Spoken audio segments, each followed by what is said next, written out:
आसंतु आज गोटे बहुत ही सुंदर विषय कथा हेबा।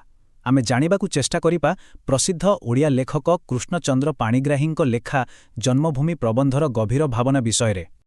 हेले प्रबंध भितरकु जिबा आगुरु चलंतु गोटे मिनिट पई भाबिबा आमे जेतेबेले कहुचे देशप्रेम बा निज माटीकु भलो पाइबा यार असल मानेटा कोन केउ कथा ए भावनाकु प्रकृतरे परिभाषित करे।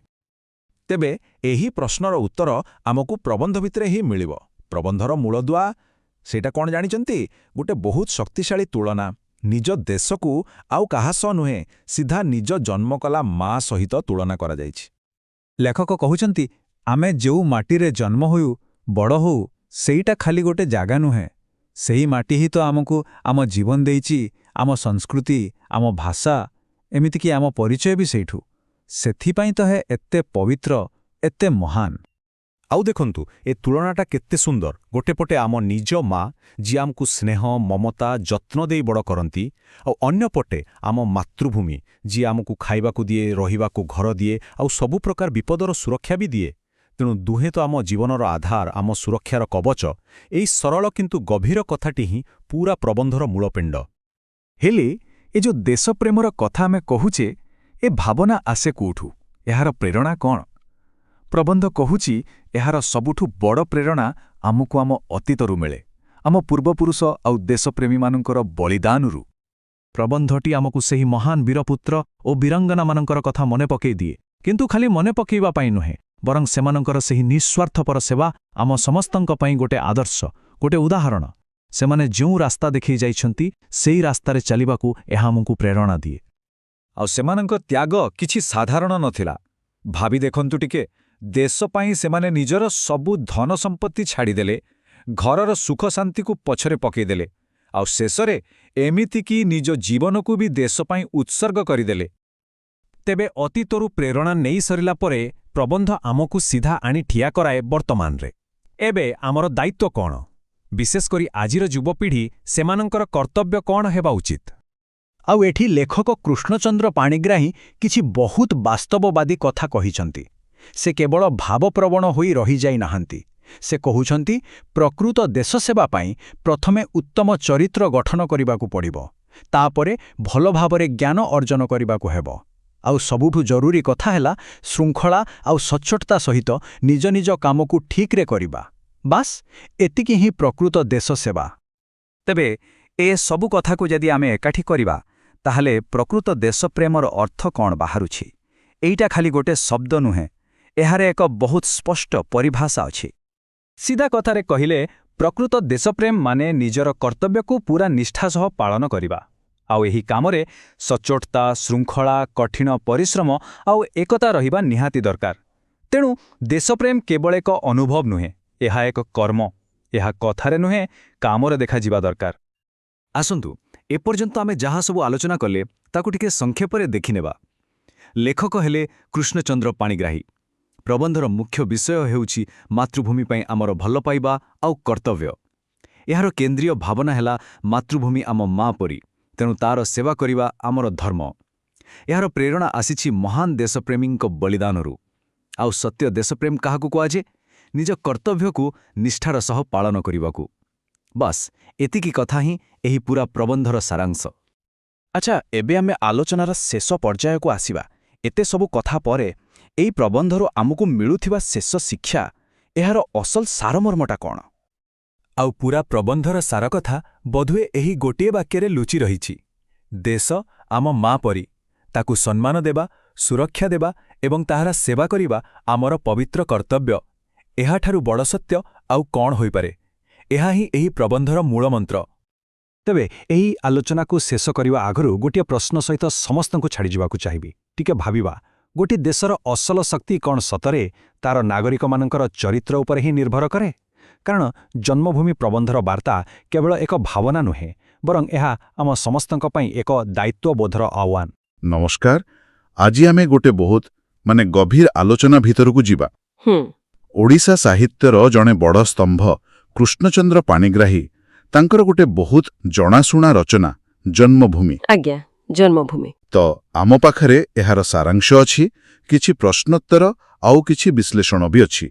ଏଇ ସବୁକୁ ନେଇ ଆମେ ଚେଷ୍ଟା କରିବା ଏହାର ଭିତର କଥାଟାକୁ ବୁଝିବା ପାଇଁ। ହଁ, କାରଣ ଏଇଟା ମାନେ ଖାଲି ପଢ଼ିଦେଲା ଭଳି ଲେଖା ନୁହେଁ ତ। ଏହା ଭିତରେ ବହୁତ କଥା ଅଛି, ଅନେକ ସ୍ତର ଅଛି। ସେଇଆ। ଆମର ମୁଖ୍ୟ ଲକ୍ଷ୍ୟ ରହିବ ସେଇ ମୂଳ ବାର୍ତ୍ତାଟା କ'ଣ ସେଇଟା ଧରିବା। ମାନେ ଆମର ନିଜ ମାଟି ସଙ୍ଗରେ ଆମର ସମ୍ପର୍କ କେମିତିକା, ଆଉ ଜଣେ ନାଗରିକ ହିସାବରେ ଆମର କ'ଣ କରିବାର ଅଛି। ଆଉ ସବୁକୁ ଆଗକୁ ଆସୁଛି ଯୋଉ କଥାଟା, ମାନେ ଲେଖକ ଯେମିତି ଆରମ୍ଭରୁ ହିଁ କହିଛନ୍ତି, ଜନ୍ମଭୂମି ଆଉ ଜନ୍ମକଲା ମା ଦୁଇଜଣ ସମାନ। ଏଇ ତୁଳନାଟା ବଡ଼ ଶକ୍ତିଶାଳୀ। ଏକଦମ ସେଇଠୁ ହିଁ ଆରମ୍ଭ କରିବା। ହଁ, ସେଇଠୁ ହିଁ ଆଲୋଚନାଟା ଆରମ୍ଭ ହେବା ଦରକାର। ଏଇ ଯୋଉ ତୁଳନା, ଏଇଟା ହିଁ ପୁରା ରଚନାର କ'ଣ କହନ୍ତି ଆତ୍ମା ପରି। ଲେଖକ ଯେତେବେଳେ କହୁଛନ୍ତି ଆମେ ଯୋଉ ମାଟିରେ ଜନ୍ମ ହେଇଛି, ବଢିଛେ, ଖେଳିଛେ, ହଁ, ଖେଳି ବୁଲି ବଡ଼ ହେଇଛେ, ସେଇଟା ଖାଲି ଗୋଟେ ମାଟି ଖଣ୍ଡ ନୁହେଁ, ସେ ମା ଭଳି ପବିତ୍ର। ଏ କଥାଟା ସିଧା ଯାଇ ଆମ ଭାବନାକୁ ଛୁଉଁଛି। ଏଟା ଖାଲି ଗୋଟେ ସାହିତ୍ୟର କଥା ନୁହେଁ, ଏହା ପଛରେ ଗୋଟେ ବଡ଼ ଦର୍ଶନ ଅଛି। କେମିତି ଟିକେ ବୁଝେଇ କହିବେ କି? କାରଣ ମାଟି ମା ଏମିତି ତ ଆମେ ସବୁବେଳେ କହିଥାଉ, ଆମ ସଂସ୍କୃତିରେ ଏଟା ପୁରୁଣା କଥା, ତ ଏଥିରେ ନୂଆ କ'ଣ ଅଛି? ନୂଆ କଥା ହେଲା ପାଣିଗ୍ରାହୀ ଏଇ ପୁରୁଣା ଭାବନାକୁ ଗୋଟେ ନିର୍ଦ୍ଦିଷ୍ଟ ଲକ୍ଷ୍ୟରେ ବ୍ୟବହାର କରୁଛନ୍ତି। ସେ କେବଳ ଆମକୁ ଭାବପ୍ରବଣ କରିବାକୁ ଚାହୁଁନାହାନ୍ତି। ଆଚ୍ଛା। ସେ ଏ ଭାବନା ଭିତରେ ଦେଇ ଆମ ଭିତରେ ଗୋଟେ ଦାୟିତ୍ୱବୋଧ ଜଗଉଛନ୍ତି। ଦେଖନ୍ତୁ, ଯେମିତି ଗୋଟେ ପିଲା ନିଜ ମା ପାଖରୁ ଜୀବନ ପାଏ, ସ୍ନେହ ପାଏ, ସୁରକ୍ଷା ପାଏ, ହଁ, ସେମିତି ଆମେ ଆମ ମାତୃଭୂମିଠୁ କ'ଣ ପାଉଛେ? କେବଳ ଖାଇବାକୁ, ରହିବାକୁ ଜାଗା? ନା, ଆମେ ପାଉଛେ ଆମ ଭାଷା, ଆମ ସଂସ୍କୃତି, ଆମର ପରିଚୟ। ଏସବୁ ମିଶିକି ତ ଆମକୁ ଆମେ କରିଗଢ଼ିଛି। ବାଃ, ଏଇଟା ବହୁତ ଦାମୀ କଥା। ତେଣୁ ଏ ସମ୍ପର୍କଟା ଖାଲି ଭୂଗୋଳର ନୁହେଁ, ଏଟା ଆମ ଅସ୍ତିତ୍ୱ ସହିତ ଜଡ଼ିତ। ବାସ୍ତବିକ ଅର୍ଥାତ୍ ଯେତେବେଳେ ଆମେ ଜନ୍ମଭୂମିକୁ ମା ବୋଲି ଦେଖୁଛେ, ସେତେବେଳେ ତା ପ୍ରତି ଆମର ଭାବନା ବଦଳି ଯାଉଛି। ଖାଲି ଗୋଟେ ଦେଶର ନାଗରିକ ଭାବିଲା ବେଳକୁ ଯୋଉ ଶୁଖିଲା ଶୁଖିଲା ଲାଗେ, ହଁ, ସେମିତି ନ ଲାଗି ଗୋଟେ ପରିବାର ଭଳି, ଗୋଟେ ନୈତିକ ସମ୍ପର୍କ ଭଳି ଲାଗୁଛି। ଆଉ ଏଇଟା ଆମକୁ କିଛି କରିବାକୁ ବାଧ୍ୟ କରୁଛି ବୋଧେ, ନୁହେଁ କି? ନିଶ୍ଚିତ ଭାବେ ସେଇଠିକି ଆସୁଛି କଥାଟା, ପାରସ୍ପରିକତା, ମାନେ ରେସିପ୍ରୋସିଟି। ଯଦି ମା ଏତେ ଦଉଛି, ତାହେଲେ ପିଲାର ବି ତ କିଛି କର୍ତ୍ତବ୍ୟ ରହିଛି। ହଁ, ଠିକ୍। ଆମ ପାଖରେ ଯୋଉ ଚାର୍ଟ ଅଛି, ସେଥିରେ ବି ଏ କଥାଟାକୁ ମୁଖ୍ୟ ବୋଲି କୁହାଯାଇଛି। ଲେଖକ କହୁଛନ୍ତି ଆମେ ଏଇ ମାତୃଭୂମିର ଋଣରେ ବାନ୍ଧି ହେଇ ରହିଛୁ। ଋଣ? ହଁ, ଆଉ ସେ ଋଣ ପୁରା ସୁଝି ହେବନି ବୋଧେ, କିନ୍ତୁ ନିଷ୍ଠାର ସହ ସେବା କରି କିଛି ତ କମ୍ କରିବାକୁ ଚେଷ୍ଟା କରିବା ଦରକାର। এটা কোনো আইন কানুন কথা নুহে, এটা ভিতরু আসিবা কথা, গোটে নৈতিক জিনিস। ଆଉ ଏଇ ନିଷ୍ଠାପର ସେବା କଥା ଯାହା କହିଲେ, হ্যাঁ, ଏହାର ସବୁଠୁ ବଡ଼ ଉଦାହରଣ ତ ଆମ ସ୍ୱାଧୀନତା ସଂଗ୍ରାମୀମାନେ, ଆମ ମହାପୁରୁଷମାନେ। হ্যাঁ, সেইমানে। ଲେଖାରେ ବି ସେମାନଙ୍କ କଥା ବିଶେଷ ଭାବେ ଅଛି ନା? হ, এইটা গোটে বহুত গুরুত্বপূর্ণ অংশ। লেখক খালি বড় বড় কথা কহি অটকি যাই নাহান্তি, সে এই আদর্শকু বাস্তব জীবনর উদাহরণ দেই বুঝেইছন্তি। ସେ ଆମକୁ ମନେ ପକେଇ ଦେଉଛନ୍ତି କେମିତି ଆମ ଦେଶର କେତେ କେତେ ବୀର ସନ୍ତାନ ଦେଶ ପାଇଁ ନିଜର ସବୁକିଛି, ସୁଖ, ସମ୍ପତ୍ତି, ପରିବାର, ଏମିତିକି ନିଜ ଜୀବନକୁ ବି ହସି ହସି ଦେଇ ଦେଇଛନ୍ତି। ସତରେ ଭାବିଲେ ଦେହ ସେଇଠି ଯାଏ। ହଁ, ଏହା କହିବା ବେଳେ ସେ ଖାଲି ଇତିହାସ ମନେ ପକାଉନାହାନ୍ତି, ସେ ଗୋଟେ ମାପଦଣ୍ଡ ତିଆରି କରୁଛନ୍ତି। ଆମ ପାଖରେ ଯୋଉ ପ୍ରଶ୍ନୋତ୍ତର ଅଛି, ସେଥିରେ ବି ଏ କଥା ଅଛି ଯେ ସେମାନେ କ'ଣ ସବୁ ତ୍ୟାଗ କରିଥିଲେ। ଆଉ ଉତ୍ତର ହେଉଛି ପାଖାପାଖି ସବୁ। ଧନ, ମାନ, ଘରଦ୍ୱାର, ଶେଷର ଜୀବନ। ଏମିତି ନିଃସ୍ୱାର୍ଥପରତା ଆଜିକାଲି ଭାବିବା ବି କଷ୍ଟ। ହଁ, କଷ୍ଟ ତ। କିନ୍ତୁ ଏଇ ଉଦାହରଣଗୁଡ଼ାକ କ'ଣ ଖାଲି ଅତୀତର ଗୌରବ ଗାଇବା ପାଇଁ, ନା ଏହାର ଆଜି ସହିତ କିଛି ସମ୍ପର୍କ ଅଛି? ଏଇଠି ତ ଲେଖକଙ୍କ ଦୂରଦୃଷ୍ଟି। ସେ ଏଇ ମହାନ ବଳିଦାନର କାହାଣୀ କହି ଖାଲି ଆମକୁ ଭାବ ବିଭଳ କରୁନାହାନ୍ତି। ଆଚ୍ଛା। ବରଂ ସେ ଏଇଟାକୁ ଗୋଟେ ପ୍ରେରଣା ଭାବେ ବ୍ୟବହାର କରି ଆଜିର ନାଗରିକ ଆଉ ବିଶେଷ କରି ଯୁବପିଢ଼ିଙ୍କୁ ଗୋଟେ ବାଟ ଦେଖାଉଛନ୍ତି, ଗୋଟେ ଆହ୍ୱାନ ଦେଉଛନ୍ତି। ଅତୀତର ଆଦର୍ଶକୁ ଭବିଷ୍ୟତର କର୍ତ୍ତବ୍ୟ ସହ ଯୋଡୁଛନ୍ତି ସେ। ଆଚ୍ଛା, ତେବେ ସେ କୋଉ କର୍ତ୍ତବ୍ୟ କଥା କହୁଛନ୍ତି? ମାନେ ଆମେ ସମସ୍ତେ ତ ସୀମାକୁ ଯାଇ ଲଢ଼ିପାରିବାନି କି ସେମିତି ବଡ଼ ବଳିଦାନ ଦେଇପାରିବାନି। ତେବେ ସାଧାରଣ ଲୋକ ପାଇଁ, ଯୁବକ ଯୁବତୀଙ୍କ ପାଇଁ ତାଙ୍କର ବାର୍ତ୍ତା କ'ଣ? ଏଇଠି ହିଁ ଲେଖାଟା ଆହୁରି ବେଶୀ ରେଲେଭେଣ୍ଟ ହେଇଯାଉଛି ଆଜି ପାଇଁ। ପାଣିଗ୍ରାହୀ ବୁଝିଛନ୍ତି ଯେ ଦେଶ ଗଢ଼ିବା କାମଟା ଖାଲି ବୀରମାନଙ୍କର ନୁହେଁ, ଏଇଟା ଗୋଟେ ନିରନ୍ତର ପ୍ରକ୍ରିୟା, ପ୍ରତିଦିନର କାମ ଆମ ସମସ୍ତଙ୍କର। ତେଣୁ ସେ ଯୁବପିଢ଼ିଙ୍କୁ କିଛି ବେସିକ୍ ଜିନିଷ ଆପଣେଇବାକୁ କହୁଛନ୍ତି। କଣ ସେଗୁଡ଼ା? ସେଗୁଡ଼ାକ ହେଲା ଭଲ ଚରିତ୍ର ଗଠନ କରିବା, ସବୁବେଳେ ସତ କହିବା, ମାନେ ସଚ୍ଚୋଟ ରହିବା, ଆଉ ଜୀବନରେ ଗୋଟେ ଶୃଙ୍ଖଳା ଆଣିବା। ଚରିତ୍ର, ସଚ୍ଚୋଟତା, ଶୃଙ୍ଖଳା ଏଗୁଡ଼ାକ ତ ବେଶୀ ବ୍ୟକ୍ତିଗତ ଗୁଣ ଭଳି ଲାଗୁଛି। ମାନେ ଏଇଟା ତ ନିଜ ପାଇଁ ଭଲ, ଏଇଟା ଦେଶ ସହିତ କେମିତି ଯୋଡ଼ି ହେଉଛି? ଏଠି ଗୋଟେ ବଡ଼ ସମ୍ପର୍କ ଅଛି, ବୁଝିଲେ? ଲେଖକ ସେଇଟା ଦେଖେଇବାକୁ ଚାହୁଁଛନ୍ତି। ସେ କହୁଛନ୍ତି ଗୋଟେ ଦେଶ ତାର ନାଗରିକମାନଙ୍କୁ ନେଇ ତିଆରି। ହଁ, ଠିକ୍। ଯଦି ଲୋକମାନେ ଭଲ ଚରିତ୍ରର ହେବେ, ସଚ୍ଚୋଟ ହେବେ, ଶୃଙ୍ଖଳିତ ହେବେ, ତାହେଲେ ଦେଶଟା ଆପେ ଆପେ ଠିକ୍ ହେଇଯିବ। ଭାବନ୍ତୁ ଟିକେ, ସମସ୍ତେ ଯଦି ସଚ୍ଚୋଟ ହେବେ, ଦୁର୍ନୀତି କମିବ ନା ନାହିଁ? ହଁ, କମିବ। ସମସ୍ତେ ଯଦି ଶୃଙ୍ଖଳା ମାନିବେ, ସମାଜରେ ଗୋଳମାଳ କମିବ। ତେଣୁ ଏଇ ଯୋଉ ବ୍ୟକ୍ତିଗତ ଭଲ ଗୁଣ, ଏହାର ମିଶାମିଶି ପ୍ରଭାବ ପଡ଼ିଲେ ରାଷ୍ଟ୍ରର ଶକ୍ତି ବଢ଼ିବ। ଏଟା ଖାଲି ନୀତି କଥା ନୁହେଁ, ଏଟା ପ୍ରାକ୍ଟିକାଲ କଥା ବି। ହଁ, ଏହାଛଡ଼ା ସେ ଆଉ ଦୁଇଟା କଥା ବି କହିଛନ୍ତି ନା? ଆମ ସୂଚନାରୁ ଲାଗୁଛି ଜ୍ଞାନ ଆହରଣ ଆଉ କଠିନ ପରିଶ୍ରମ। ନିଶ୍ଚୟ, ବିଲକୁଲ। କାରଣ ଖାଲି ଭଲ ମଣିଷ ହେଲେ ହବନି, ଦେଶକୁ ଆଗକୁ ନବା ପାଇଁ ଦକ୍ଷତା ବି ଦରକାର। ଜ୍ଞାନ ଥିଲେ ଆମେ ଠିକ୍ ନିଷ୍ପତ୍ତି ନେଇପାରିବା, ଆଉ କଠିନ ପରିଶ୍ରମ କଲେ ସେଇ ନିଷ୍ପତ୍ତିକୁ କାମରେ ଲଗେଇ ପାରିବା। ଯଦି ଗୋଟେ ସମାଜର ଲୋକେ ଅଜ୍ଞାନୀ ଆଉ ଅଳସୁଆ ହେବେ, ସେ ଦେଶ କେବେ ଆଗକୁ ଯିବନି। ସତ କଥା। ତେଣୁ ଚରିତ୍ର ସାଙ୍ଗକୁ ଜ୍ଞାନ ଆଉ କାମ କରିବାର ଇଚ୍ଛା, ଏ ଦୁଇଟା ମିଶିଲେ ଯାଇ ପ୍ରକୃତ ଶକ୍ତି ଆସିବ। ଏତେ ସବୁ ଆଲୋଚନା ପରେ ମୋ ମନରେ ଗୋଟେ ପ୍ରଶ୍ନ ଆସୁଛି, ତେବେ ପାଣିଗ୍ରାହୀଙ୍କ ହିସାବରେ ପ୍ରକୃତ ଦେଶପ୍ରେମ କଣ? କାରଣ ଆଜିକାଲି ଦେଖୁଛେ ଯେ ଦେଶପ୍ରେମ ନାଁରେ ବହୁତ କିଛି ହେଉଛି। ବେଳେବେଳେ ଲାଗୁଛି ଯେମିତି ବଡ଼ ପାର୍ଟିରେ ସ୍ଲୋଗାନ ଦେବା କିମ୍ବା ସୋସିଆଲ ମିଡିଆରେ 4ଟା କଥା ଲେଖିଦେବା, ସେଇଟା ହିଁ ଦେଶପ୍ରେମ। ହଁ, ଏଇ ପ୍ରଶ୍ନଟା ବହୁତ ଗୁରୁତ୍ୱପୂର୍ଣ୍ଣ ଆଜିର ସମୟରେ। ଆଉ ଏଇ ବିଷୟରେ ଲେଖକଙ୍କ ବିଚାର ପୁରା ସ୍ପଷ୍ଟ। ଆମ ପାଖରେ ଯୋଉ ସାରାଂଶ ଅଛି ବା ପ୍ରଶ୍ନୋତ୍ତର ଅଛି, ସେଥିରେ ଏକଥା ଅଛି। ସେ ଏଇ ଯୋଉ ବାହାରକୁ ଦେଖେଇ ହବାବାଲା ଦେଶପ୍ରେମ, ସେଇଟାକୁ ପ୍ରକୃତ ଦେଶପ୍ରେମ ବୋଲି ମାନୁନାହାନ୍ତି। ତେବେ କୋଉଟା ପ୍ରକୃତ ଦେଶପ୍ରେମ? ପ୍ରକୃତ ଦେଶପ୍ରେମ ଅଛି ନିଜର ଦୈନନ୍ଦିନ କାମ, ନିଜ କର୍ତ୍ତବ୍ୟକୁ ପୁରା ନିଷ୍ଠା ଆଉ ସଚ୍ଚୋଟତାର ସହ କରିବାରେ। ଏହା ଅଛି ଜୀବନରେ ଶୃଙ୍ଖଳା ରଖିବାରେ, ସମାଜରେ ଏକତା ବଜାୟ ରଖିବା ପାଇଁ ଚେଷ୍ଟା କରିବାରେ। ଆଚ୍ଛା। ଭାବନ୍ତୁ, ଯେତେବେଳେ ଜଣେ ଛାତ୍ର ମନ ଦେଇ ପାଠ ପଢୁଛି, ଜଣେ ଚାକିରିଆ ସଚ୍ଚୋଟ ଭାବେ କାମ କରୁଛି, ଜଣେ ବେପାରୀ ଠକୁନି, ଜଣେ ସାଧାରଣ ଲୋକ ରାସ୍ତାର ନିୟମ ମାନୁଛି, ସେଇ କାମଗୁଡାକ ହିଁ ପ୍ରକୃତ ଦେଶ ସେବା, ସେଇଗୁଡାକ ହିଁ ପ୍ରକୃତ ଦେଶପ୍ରେମ।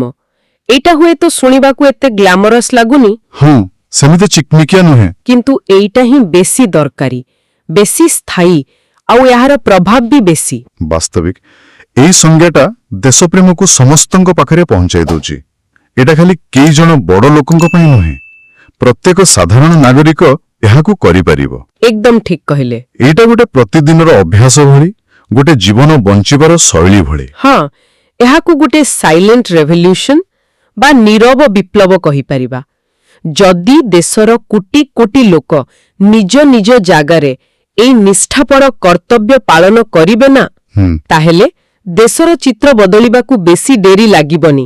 ତେବେ ଯଦି ଆମେ ଯାଏଁ ଯାହା ସବୁ କଥା ହେଲେ ସେ ସବୁକୁ ଏକାଠି କରି ଦେଖିବା, ତାହେଲେ ମୋଟାମୋଟି କଥାଟା ଏମିତି ହେଉଛି, ଭଲ ଚରିତ୍ର, ଜ୍ଞାନ, ଶୃଙ୍ଖଳା, କଠିନ ପରିଶ୍ରମ ଆଉ ସବା ଉପରେ ଏକତା, ଏଇ 5ଟା ଜିନିଷ। ହଁ, ଏଇ 5ଟା ସ୍ତମ୍ଭ। ଏଇ 5ଟା ସ୍ତମ୍ଭ ଉପରେ ହିଁ ଗୋଟେ ଶକ୍ତିଶାଳୀ ଗର୍ବ କରିବା ଭଳି ଦେଶ ଠିଆ ହେଇପାରିବ। ପାଣିଗ୍ରାହୀ ଏଇ କଥାଟା ହିଁ କହିବାକୁ ଚାହୁଁଛନ୍ତି ବୋଧେ। ହଁ, ଏଇଟା ହିଁ ସାର କଥା।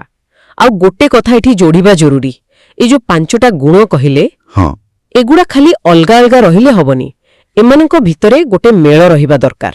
ସମନ୍ୱୟ। ଆଚ୍ଛା, ସମନ୍ୱୟ। ଏଗୁଡ଼ା ପରସ୍ପରକୁ ସାହାଯ୍ୟ କରନ୍ତି। ଯେମିତି ଭାବନ୍ତୁ, ଜଣଙ୍କ ପାଖରେ ବହୁତ ଜ୍ଞାନ ଅଛି, କିନ୍ତୁ ଚରିତ୍ର ଠିକ୍ ନାହିଁ, ସେ ଜ୍ଞାନ ତ ଭୟଙ୍କର ହେଇପାରେ। ବିପଦ। ସେମିତି ଜଣେ ବହୁତ ପରିଶ୍ରମ କରୁଛି, କିନ୍ତୁ କୌଣସି ଶୃଙ୍ଖଳା ନାହିଁ, ଯୋଜନା ନାହିଁ, ସେ ପରିଶ୍ରମ ବି ବେକାର ହେଇପାରେ। ଠିକ୍ କଥା। ଆଉ ସବୁଠୁ ବଡ଼ କଥା ଏକତା। ଏକତା ନଥିଲେ, ବାକି ସବୁ ଗୁଣ ଥିଲେ ବି ସମସ୍ତେ ମିଶି ଆଗକୁ ବଢ଼ିବା କଷ୍ଟକର ହବ, ସାମୂହିକ ପ୍ରଗତି ହବନି। ତେଣୁ ଏସବୁ ଗୁଣକୁ ମିଶେଇକି ଚାଲିଲେ ଯାଇ ଦେଶ ପ୍ରକୃତରେ ଶକ୍ତିଶାଳୀ ହବ। ଆମ ପାଖରେ ଯୋଉ ଚାର୍ଟ ଅଛି, ସେଥିରେ ଛାତ୍ରମାନଙ୍କ ପାଇଁ ଏଇ ବାର୍ତ୍ତାଟାକୁ ବହୁତ ଗୁରୁତ୍ୱ ଦିଆଯାଇଛି। ବହୁତ ସ୍ପଷ୍ଟ ଭାବରେ ବୁଝେଇଲେ ଆପଣ। ଏଇଟା ଖାଲି ଗୋଟେ ପୁରୁଣା ଲେଖାକୁ ପୁଣି ଥରେ ପଢ଼ିବା ଭଳି ନୁହେଁ। ଆମେ ଅନୁଭବ କରିପାରୁଛେ ଯେ ଏହାର ଆଜିର ଦିନରେ କେତେ ମହତ୍ତ୍ୱ ଅଛି। ତେବେ ଚାଲନ୍ତୁ ଶ୍ରୋତାମାନଙ୍କ ପାଇଁ ଯୋଉ ମୁଖ୍ୟ କଥାଗୁଡ଼ାକ ଆମେ ଶିଖିଲେ ସେଗୁଡ଼ାକୁ ଆଉଥରେ ମନେ ପକାଇଦେବା। ନିଶ୍ଚୟ। ତେବେ ପ୍ରଥମ ଆଉ ସବୁଠୁ ଗୁରୁତ୍ୱପୂର୍ଣ୍ଣ କଥା ହେଲା ଆମ ଜନ୍ମଭୂମି ଆମ ନିଜ ମା ଭଳି, ପୂଜା କରିବା ଭଳି। ଏହି ଭାବନାଟା ଖାଲି ମନର କଥା ନୁହେଁ, ଏଇଟା ଆମ ନୈତିକ ଦାୟିତ୍ୱର ମୂଳଦୁଆ। ଦ୍ୱିତୀୟରେ, ଏଇ ମାତୃଭୂମିର ସୁରକ୍ଷା କରିବା, ତାକୁ ସମ୍ମାନ ଦେବା ଆଉ ତାର ଭଲ ପାଇଁ କାମ କରିବା ଏଇଟା ଆମ ସମସ୍ତଙ୍କର ଗୋଟେ ପବିତ୍ର କର୍ତ୍ତବ୍ୟ। ଏହା ଏକ ପ୍ରକାର ଋଣ ଯାହାକୁ ଆମକୁ ସେବା କରି ଶୁଝିବାକୁ ହେବ। ତୃତୀୟରେ, ପ୍ରକୃତ ଦେଶପ୍ରେମ। ସେଇଟା ବାହାରର ଦେଖାଣିଆ କାମରେ ନାହିଁ କି ଖାଲି କଥାରେ ନାହିଁ। ସେଇଟା ଅଛି ଆମର ପ୍ରତିଦିନର କାମକୁ, ଆମ କର୍ତ୍ତବ୍ୟକୁ ପୁରା ନିଷ୍ଠା, ସଚ୍ଚୋଟତା ଆଉ ଶୃଙ୍ଖଳାର ସହିତ କରିବାରେ।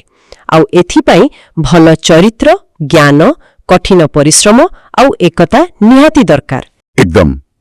ଆଉ ଶେଷରେ ଆମକୁ ସବୁବେଳେ ମନେ ରଖିବାକୁ ହେବ ଆମ ଦେଶର ସେଇ ମହାନ ସନ୍ତାନମାନଙ୍କର କଥା, ଯେଉଁମାନେ ନିଜ କଥା ନ ଭାବି ଦେଶ ପାଇଁ ସବୁକିଛି ଦେଇଦେଇଛନ୍ତି। ସେମାନଙ୍କ ବଳିଦାନରୁ ଆମକୁ ପ୍ରେରଣା ନେବାକୁ ହେବ। ଏଇସବୁ କଥା ଆମ ପାଖରେ ଯାହା ବି ସୋର୍ସ ମେଟେରିଆଲ ଅଛି, ସାରାଂଶ ହେଉ, ପ୍ରଶ୍ନୋତ୍ତର ହେଉ, ରିକ୍ୟାପ୍ ହେଉ, ସବୁଥିରେ ବାରମ୍ବାର ଏଇ କଥା ହିଁ କୁହାଯାଇଛି। ହଁ, ମୋଟ ଉପରେ କହିଲେ କୃଷ୍ଣଚନ୍ଦ୍ର ପାଣିଗ୍ରାହୀଙ୍କର ଜନ୍ମଭୂମି ଖାଲି ସେତେବେଳକର ସ୍ୱାଧୀନତା ଆନ୍ଦୋଳନ ସମୟର ଗୋଟେ ଲେଖା ନୁହେଁ, ଏଇଟା ସବୁବେଳେ ପାଇଁ ଗୋଟେ ଆହ୍ୱାନ। ଏଇଟା ଜଣେ ମଣିଷ ଆଉ ତା ଦେଶ ଭିତରେ ଯୋଉ ଅଭଙ୍ଗା ସମ୍ପର୍କ ଅଛି ସେଇଟା ଦେଖାଏ। ଆଉ ମନେ ପକେଇ ଦିଏ ଯେ ଗୋଟେ ଭଲ ସମୃଦ୍ଧ ଦେଶ ଗଢ଼ିବାରେ ଆମ ସମସ୍ତଙ୍କର ଭାଗ ଅଛି। ଦେଶ ମାନେ ଖାଲି ମାନଚିତ୍ରରେ ଗାର ନୁହେଁ, ହଁ, ଏଟା କୋଟି କୋଟି ଲୋକଙ୍କର ମିଳିତ ସ୍ୱପ୍ନ, ଆଶା ଆଉ ଚେଷ୍ଟାର ଫଳ। ଏଇ ଆଲୋଚନା ଶେଷରେ ଗୋଟେ କଥା ମୋ ମନକୁ ଆସୁଛି। ଆପଣ ଯେମିତି କହିଲେ ଯେ ଲେଖାଟା ନିଷ୍ଠାପର କର୍ତ୍ତବ୍ୟ ଆଉ ଚରିତ୍ର କଥା କହୁଛି, ସେଇଟା ହିଁ ପ୍ରକୃତ ଦେଶପ୍ରେମ ବୋଲି। ଆମେ ବଡ଼ ବଡ଼ ବଳିଦାନ କଥା ଶୁଣିଲେ ପ୍ରେରିତ ହେଉଛେ, ଠିକ୍ ଅଛି। କିନ୍ତୁ ଆଜିର ଏଇ ଯୋଉ ଜଟିଳ ଦୁନିଆ, ଏତେ ଦୌଡ଼ାଦୌଡ଼ିର ଜୀବନ, ଏଥିରେ ସାଧାରଣ ଭାବେ ବଞ୍ଚୁଥିବା ଲୋକ ପାଇଁ ଏହି ନିଷ୍ଠାପର କର୍ତ୍ତବ୍ୟର ରୂପ କ'ଣ ହେଇପାରେ? ମାନେ ଆମେ ପ୍ରତିଦିନର ଜୀବନରେ ଏହାକୁ କେମିତି ଦେଖେଇ ପାରିବା? ଏଇଟା ଗୋଟେ ବହୁତ ଭଲ ପ୍ରଶ୍ନ ପଚାରିଲେ, ଆଉ ଏହା ଉପରେ ଆମ ସମସ୍ତଙ୍କୁ ଭାବିବା ଦରକାର। ମତେ ଲାଗୁଛି ଏହାର ଉତ୍ତର ବୋଧେ ବଡ଼ ବଡ଼ କାମରେ ନାହିଁ, ଛୋଟ ଛୋଟ କାମରେ ଅଛି। ଛୋଟ ଛୋଟ କାମ ଯେମିତିକି ଆମେ ଯୋଉଠି କାମ କରୁଛେ ସେଠି ପୁରା ସଚ୍ଚୋଟ ରହିବା, ସରକାରଙ୍କ ଟିକସ ଠିକ୍ ସମୟରେ ଦେବା, ରାସ୍ତାରେ ଏଠି ସେଠି ଅଳିଆ ନ ପକେଇବା, ଟ୍ରାଫିକ୍ ନିୟମ ମାନିବା, ପାଣି, ବିଜୁଳି ଏସବୁ ଅଯଥା ଖର୍ଚ୍ଚ ନ କରିବା। ଏଗୁଡ଼ାକ ଶୁଣିବାକୁ ବହୁତ ସାଧାରଣ ଲାଗିପାରେ, କିନ୍ତୁ ଏଗୁଡ଼ାକ ବି ତ ନିଷ୍ଠାପର କର୍ତ୍ତବ୍ୟ ଭିତରେ ଆସିବା, ନୁହେଁ କି? ଏମିତି କରିବା ଦ୍ୱାରା ଆମେ ପରୋକ୍ଷରେ ଦେଶର ସମ୍ବଳ ବଞ୍ଚଉଛେ, ସମାଜରେ ଶୃଙ୍ଖଳା ରଖିବାରେ ସାହାଯ୍ୟ କରୁଛେ। ଏକଦମ। ଆହୁରି ବି ଅଛି, ଅନ୍ୟ ନାଗରିକମାନଙ୍କୁ ସମ୍ମାନ ଦେବା, ସେମାନଙ୍କ ପ୍ରତି ସହାନୁଭୂତି ରଖିବା, ଗୁଜବ ନ ଖେଳେଇବା କିମ୍ବା ଏମିତି କିଛି ନ କରିବା ଯାହାଦ୍ୱାରା ସମାଜରେ ଭେଦଭାବ ବଢ଼ିବ, ସାମ୍ପ୍ରଦାୟିକ ସଦ୍ଭାବ ନଷ୍ଟ ହେବ, ଏକତାକୁ ମଜବୁତ କରିବା। ହଁ, ଏସବୁ ବି ଗୁରୁତ୍ୱପୂର୍ଣ୍ଣ।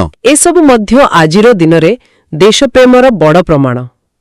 ଏଗୁଡ଼ାକ ପାଇଁ କ'ଣ ବୀର ହେବା ଦରକାର ନାହିଁ, ଖାଲି ଟିକେ ସଚେତନ ରହିବାକୁ ପଡ଼ିବ ଆଉ ମନରେ ଗୋଟେ ସଂକଳ୍ପ ରଖିବାକୁ ପଡ଼ିବ। ଏଟା ହୁଏତ କ'ଣ ବଡ଼ ତ୍ୟାଗ ନୁହେଁ, କିନ୍ତୁ ଏଟା ଗୋଟେ ନିରନ୍ତର ପଜିଟିଭ ଯୋଗଦାନ, ଯାହା ଧୀରେ ଧୀରେ ହେଲେ ବି ଗୋଟେ ବଡ଼ ପରିବର୍ତ୍ତନ ଆଣିପାରିବ। ଏହି ବିଷୟରେ ଆମର ଶ୍ରୋତାମାନେ ନିଶ୍ଚୟ ନିଜ ନିଜ ଜୀବନକୁ ଦେଖି ଆହୁରି ଭାବିପାରିବେ।